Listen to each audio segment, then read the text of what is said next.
മറ്റുള്ളവർ നിങ്ങളോട് ദേഷ്യപ്പെട്ട് സംസാരിച്ചാൽ സ്വാഭാവികമായിട്ടും നിങ്ങൾക്ക് ദേഷ്യം വരും. നിങ്ങളുടെ കുടുംബത്തിലുള്ള ഒരാൾ വളരെ സ്ട്രോങ് ആയിട്ടുള്ള ബൗണ്ടറീസ് സെറ്റ് ചെയ്താൽ അത് നിങ്ങൾക്ക് ദേഷ്യം വരുത്തുന്ന കാര്യമാണ്.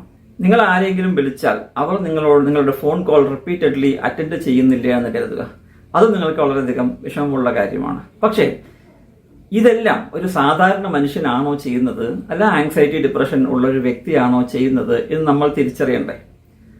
അതിനുള്ള വീഡിയോ ആണ് ഇത്. ഈ വീഡിയോയിൽ ഞാൻ പറയുന്ന ഈ കാര്യങ്ങൾ ഒരു പക്ഷേ നിങ്ങൾ സംസാരിക്കുന്ന അല്ലെങ്കിൽ നിങ്ങളുടെ കുടുംബത്തിലുള്ള ഒരു വ്യക്തി അദ്ദേഹത്തിന് ആങ്സൈറ്റിയോ ഡിപ്രഷനോ ഉള്ളതുകൊണ്ട് തന്നെ വളരെ റൂഡായി നിങ്ങളോട് ബിഹേവ് ചെയ്യുന്ന ചില വിഷയങ്ങളെക്കുറിച്ചാണ് ഞാൻ ഈ വീഡിയോയിൽ സംസാരിക്കുന്നത്. നിങ്ങളോട് ആ വ്യക്തി റൂഡായി ബിഹേവ് ചെയ്യുന്നു എന്ന് പറഞ്ഞാൽ അതിനർത്ഥം അദ്ദേഹം നിങ്ങളെ വെറുക്കുന്നു എന്ന് മാത്രമാവില്ല. കൂടെ അദ്ദേഹത്തിന് ആങ്സൈറ്റിയോ ഡിപ്രഷനോ മറ്റു മാനസിക പ്രശ്നങ്ങളോ ഉണ്ടായിരിക്കാൻ സാധ്യതയുണ്ട് എന്നുള്ളതിന്റെ ഒരു ഇൻഡിക്കേഷനും കൂടിയാവും എന്ന് മനസ്സിലാക്കുക. ഈ ചാനൽ സബ്സ്ക്രൈബ് ചെയ്യാൻ മറക്കരുത്, ബെൽ ബട്ടൺ അമർത്തുവാൻ മറക്കരുത്. നിങ്ങൾക്ക് എന്തെങ്കിലും സംശയമുണ്ടെങ്കിൽ കമന്റ് ബോക്സിൽ എഴുതി ചോദിക്കാം.